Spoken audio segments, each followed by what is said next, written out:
Redhawks, and welcome to another episode of Record. My name is Diego Hyndman. And I'm Jared Fontennette. And welcome back to our new episode where we give you the latest in news, sports, and culture at Seattle U.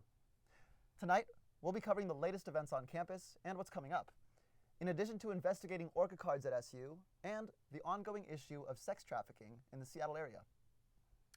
But first, we wanted to let all of our viewers know about our upcoming Songwriter Studio this Sunday, March 11th, in the MPC screening room. After Griffin Lehman's set, we're bringing the series back. RSVP on our Facebook page to see my roommate, Nate Larviere, Unplugged. Seating is limited. And you can see Griffin's on our YouTube page. Yes. The Florida Project is a film that was released in October of last year. It aims to bring awareness to the tragic poverty surrounding the budget hotels right outside of Disney World in Orlando, Florida. After many viewers watched the film and asked what they could do to help, Seattle University's Project on Family Homelessness and the Florida Project's creators came together to create homelessness advocacy guidelines. You can access these guides on www.projectonfamilyhomelessness.org to start making a difference.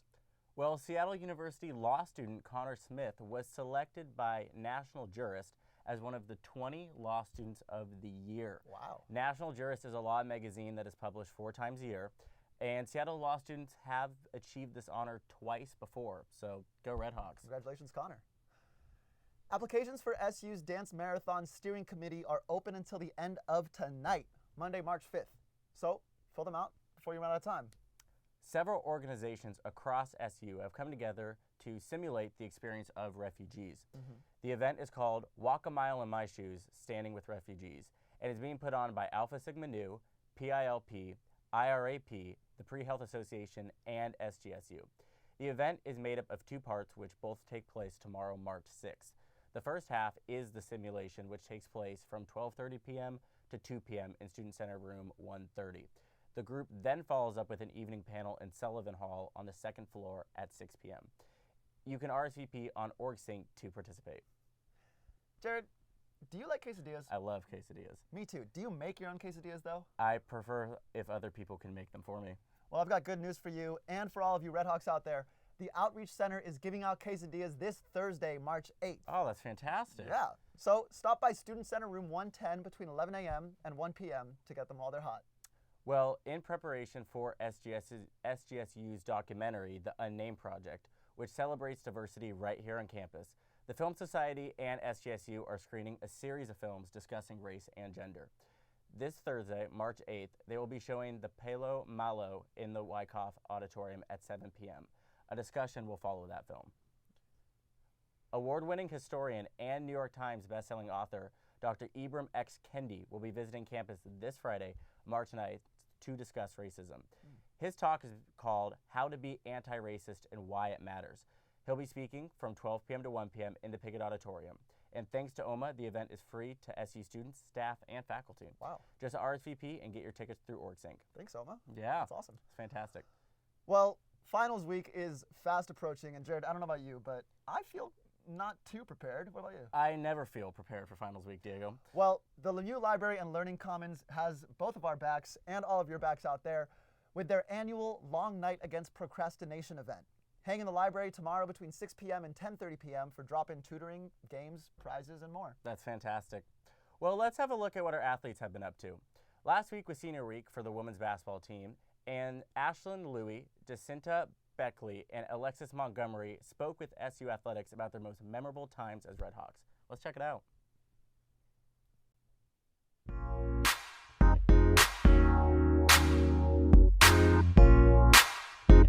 My sophomore year, we were playing UTRGV at UTRGV, and my head coach wasn't there, and so we were getting coached by our assistant coach.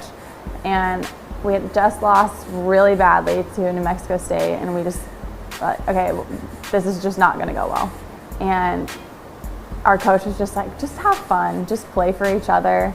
And we ended up winning on a buzzer beater by Delaney Perry. And it was just so fun because that was the game that we played so hard for each other, and you could just tell everyone was playing like effortlessly. They weren't thinking twice about anything. Sophomore year against UTRGV, we were down I don't know, like 15 points in the first half, and we came back in the second half and won, and we had a really bad losing season. So having that momentum coming into a conference tournament was really exciting. We played UT, RGV last season. We were down by 18, I believe, on the road. And it was the New Mexico, Texas road trip that everybody loves to do.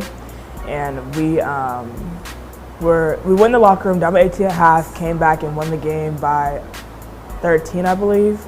So that was exciting just to know that we were strong enough to push through.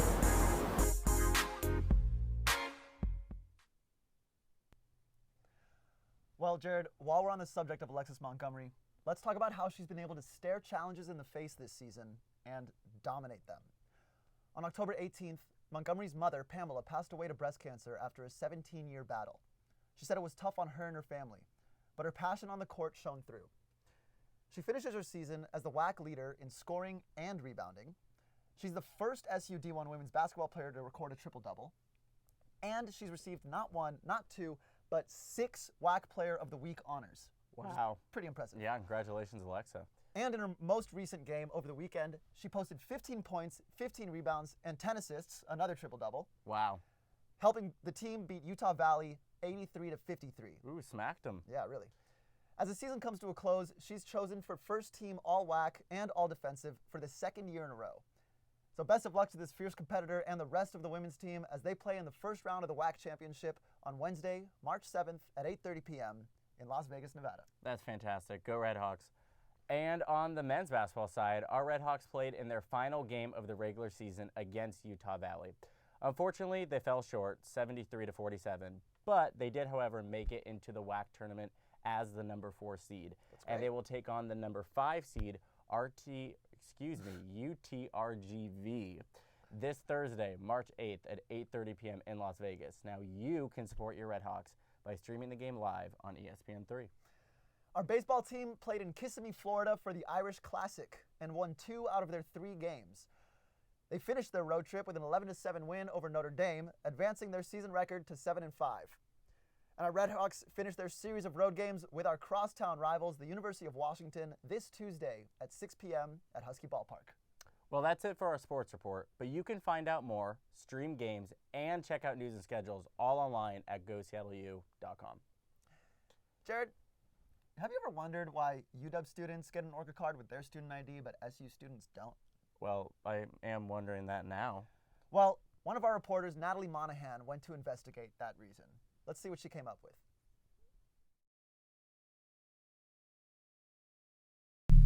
Students at CLU have a lot to worry about, whether it's the cost of food, school materials, or the rising cost of rent. Even the tuition of the university is a lot to handle, with the school raising its yearly tuition to almost $40,000. With room, board, and other fees combined, the total cost of attendance is over $56,000. In order to afford the steep price range of an education, students attain jobs, sometimes on campus and other times not.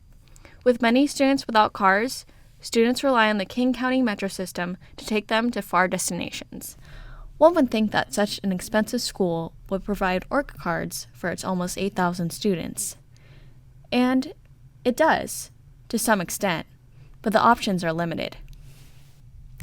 When talking with Seattle U students, I noticed a common pattern of discordance with the current renting system of Orca cards. Students are able to rent out the passes at the hub desk located in the Student Center, but only till 11 p.m. or till 9:30 a.m. the next morning, which means if you rent out the pass later than 9:30 a.m., you cannot have the pass for a full 24 hours. I like Orca passes. I wish that for SU's Orca pass system that I could like check them out for longer or like not have to return them like right on time. Like it's just kind of limited, and sometimes like you'll go and they won't have any, or like I'm just super jealous of UW because they've got the, you know, like their student ID is literally an Orca card. Like they can go anywhere whenever they want on the bus. So for one, you have to return your Orca pass that you rent out at like 10 o'clock every morning, and that's frustrating if you want to like head outside of Seattle, maybe go back home for an evening. Only 70 cards are available at the hub desk for almost 8,000 students. Prior to last year, there are only 50 cards. Hanea Simpson, a sophomore at SU, remembers a distinct moment where she was traveling with a group of people and could not use the Seattle Orca Pass renting system because of the limited amount of cards. On campus, and we were going to an event that we had at the Crocodile, and it was on a weekend. I think it's where it's still a weekend too. Yeah, I mean, it's totally gone. Like, they didn't have enough passes, and it wasn't because it was already gone beforehand. It was like a group of us, and they only had like 2 passes. So I 3 passes. So I mean, like, if you want to go somewhere, like as a group or a club on campus, you can't based on this system because we don't have enough passes for a whole group. At the University of Washington, students have an option to pay $84 per quarter, which allows them access to unlimited rides on the Metro Transit, light rail, streetcar, and ferries. Whenever I go downtown, I don't want to use a car when I go downtown because the parking's really hectic and the streets are confusing. So using the bus and then the light rail, I think it really helps. Seeing this palpable difference between student approval of the bus pass system from the University of Washington and CLU students, I wanted to get down to the bottom of why CLU has such a limited bus pass program. I talked to the transportation supervisor, Whitney Wedge, and the executive director of Seattle Public Safety, Craig Berklet, and was surprised to find out that CLU used to have a similar bus pass program to the University of Washington until 2015. We had a passport program, which essentially it's an all-in. You can ride on any mode of transportation, and Metro gave us a pretty good rate on that. But we had about 700 or a little over 700 of our students that actually participated in that program.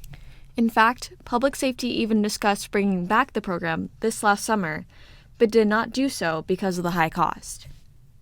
Public Safety then went on to describe their current Orca Pass program, which students have to qualify for depending on their income and if they work for King County Public Health. If they qualify, they will be charged a discounted rate. Students then have to front-load the money and turn in receipts, and the university does a matching subsidy where they pay half of the fares. Although Public Safety claims the program is beneficial for students, less than 350 CLU students use the program. Students who have complaints or concerns about CLU's current bus pass system can contact Public Safety, the Sustainability Committee, or student government.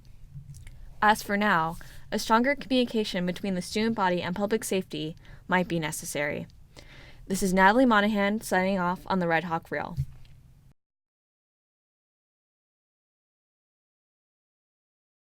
Unfortunately, Seattle has been known as one of the largest markets for sex trafficking in the United States. Haley Hackett and Natalie Krishner went to investigate the resources available for survivors and the steps in place for prevention. Hi, my name is Haley Hackett, and I'm with Seattle University's own Red Hawk Reel.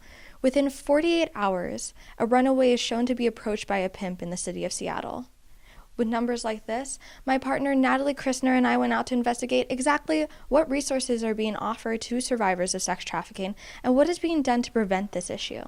So a lot of times we have a dramatized picture of what sex trafficking is, like that girl next door who was taken off of her front lawn, and that happens absolutely, but it's oftentimes somebody who's already vulnerable in physically, emotionally, socially, relationally, and somebody sees those vulnerabilities and takes advantage of them. So vulnerabilities that could make somebody potentially trafficked are things like poverty, lack of self-esteem, low social support, lack of familial support, lack of resources. Stability at the home, so oftentimes they are in foster care or come from broken homes, impacted by substance use, abuse, neglect, abandonment, and gang affiliations. I am Erin Drum, and I am the Community Engagement and Prevention Director of Unbound Seattle. The mission of Unbound is to mobilize local communities to fight sex trafficking, and we do that 3 ways. So the first is through prevention, the second is through community engagement and education, and the third is through aftercare and advocacy for survivors. So my name is Mandy Hewitson, and I'm the program manager here at REST, which stands for Real Escape from the Sex Trade. It is to make Seattle and King County inhospitable to exploitation and sex trafficking. Yeah, and to provide avenues of hope and healing to victims and survivors. So how do you work with prevention? How do you mobilize people within the community? Yeah. Prevention is a really big area, and there could be so many focuses. So our focus on prevention is with youth, and our specific targets within youth are youth that are in juvenile corrections and youth that are in middle schools. So prevention looks like me going into both juvenile detention centers in King County and running groups with their guys and their girls focused on prevention and empowerment so that youth can hopefully recognize exploitation before it happens. And our goal is to nurture empathy in youth so that they want to show empathy to others instead of exploit them. And we also go into middle schools in King County. Many service providers in Seattle who serve youth say that the youth who they've provided services for have often sought services average age around 15. So if you think that a youth is being exploited before then, and by the time they're finally seeking services, they're 15, the age that you want to start providing prevention education is well before that. With sex trafficking being a problem that often affects adolescents, Natalie Christner and I thought it would be interesting to talk to local high school and middle schools. We spoke to Daniel Lee, a head counselor at Garfield High School, to see what safeguards were in place for sex trafficking and how they were protecting their students. Just out of curiosity, are counselors trained in recognizing red flags or any signs of a student that may be involved in sex trafficking? No, we don't Okay. see specific training around identifying students who may be involved in sex trafficking or impacted by it. Although there are more general safety guidelines and procedures that we're trained on, but not specific to sex trafficking. We were very surprised to find that Seattle public schools had no way of measuring a student's vulnerability for being trafficked, nor their involvement in the sex trafficking industry. Considering how young these students and victims are taken into the sex trafficking industry, it would seem that prevention would be easiest to detect at the high school or middle school level. We asked Aaron Drum what other ways people contributing to sex trafficking or could prevent it in their daily life. It's all the cultural issues that are hot buttons in our society right now. All of them can somehow relate to trafficking. So I think being aware of how you're contributing to gender-based violence, how you're contributing to sexism, how you're contributing to isolation of people groups, all of those play into somebody being vulnerable or play into somebody actually being exploited. So definitely the message is don't buy sex. Money does not equal consent. Even for adults, money is not consent. If you know anyone that is being trafficked and in need of help, have them call the National Hotline for Sex Trafficking or Unbound and REST. Additionally, we recommend that you call your local high school. Well, thank you for joining us for another episode. Tune in next week to see what's going around on campus and for our panel discussing the housing forum. And if you're interested in becoming a part of the Red Hawk Entertainment Network in this whole production and maybe even in starting your own show or segment, message us on Facebook. And if you see any newsworthy stories you'd like us to cover, tag us on Facebook, Twitter, and Instagram at RecordSeattleU. We'll see you next Monday, Red Hawks. Thank you. This is my fight song. Take back my life.